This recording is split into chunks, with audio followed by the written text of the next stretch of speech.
It is up, y'all. Everybody. This is the grateful servant in chief of Essence Holdings International and its community of companies focused on spreading the good news of Jesus Christ through business. For today's share, I really wanted to expound upon the idea of no takebacks. Now, this may be a little bit out of context through what the scriptures were actually referring to. But ultimately, this is how God's dealing with me. So, all of chapter 24, for the most part, is Abraham having his servant go find a wife for Isaac. And verses 6 and 8, he specifically tells his servant, don't go back there, or don't take my son back there. Ultimately, I translate this to being, don't go back to where you came from. They were in Canaan,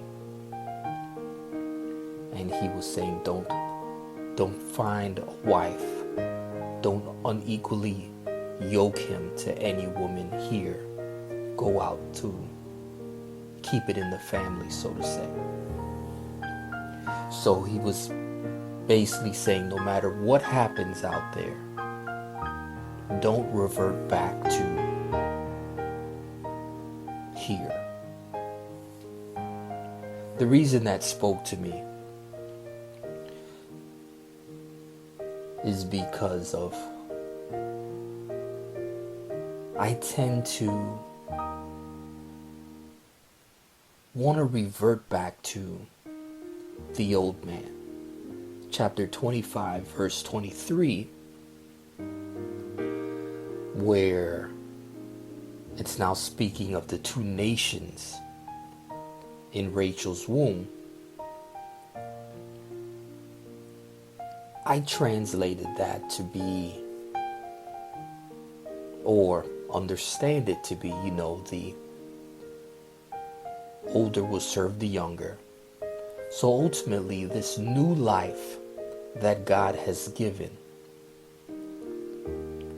it is stronger. It has been destined to rule. Yet and still, I have this natural tendency, I would call it a foolish inclination, to want to despise my birthright. This righteousness that God gives through the new birth experience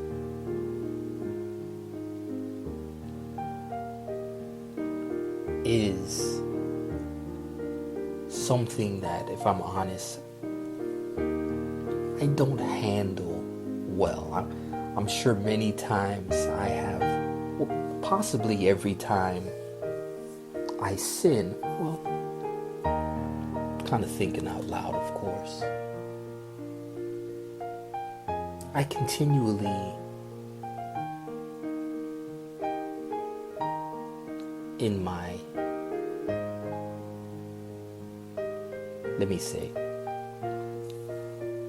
it is my belief that as long as I am encased in this body of death, as long as I am in Canaan land, my flesh being the land of the old man, I will find myself despising the birthright, giving in to the ways of this flesh. I'm so grateful, though, again, using the main idea in a way that is applicable to my current situation. It's like God in his goodness and grace and mercy lets it be known to the old man and the old way. No matter how many times my son falls, no matter how many times he may not get it right, no matter what mismatches he may make, there's no takebacks. He's not going back.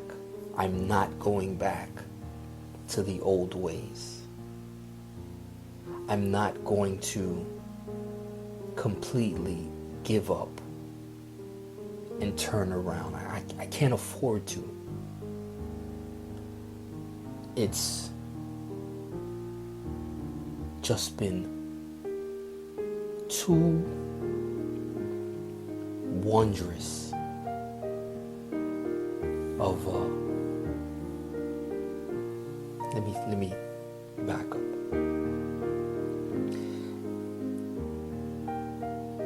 It's impossible, let's say that way. Being a new creature, it is impossible for me to completely go back to where and what I was.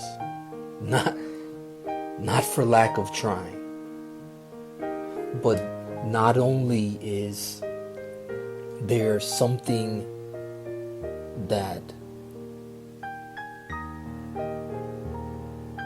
hinders me from going too far, but also I've seen this new creature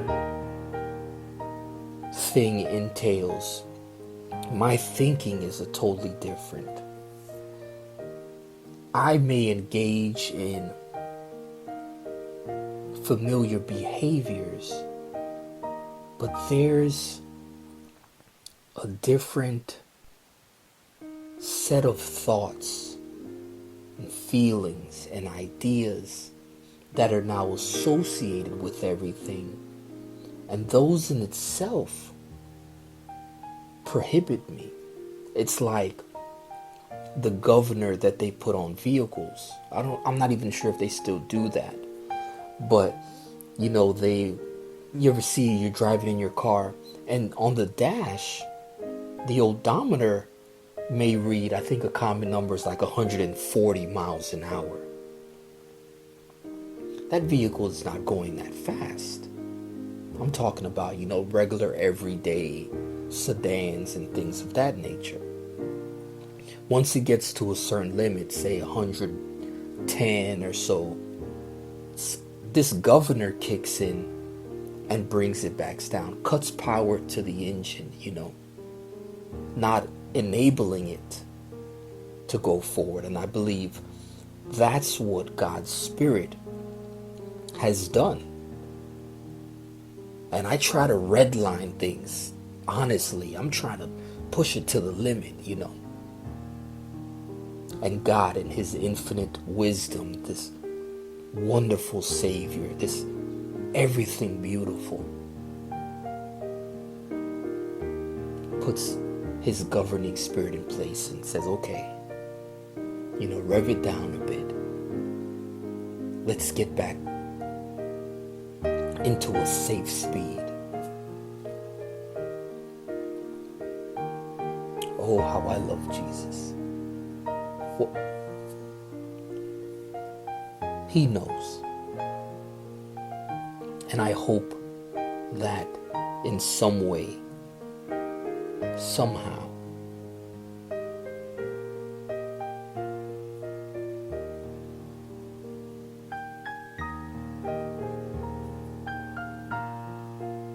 Excuse me there for a moment.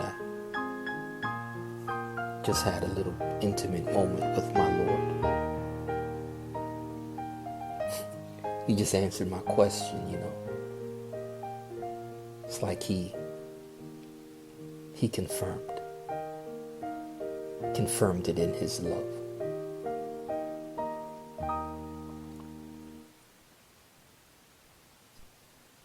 And I wouldn't trade that for anything. Captain this SRxun.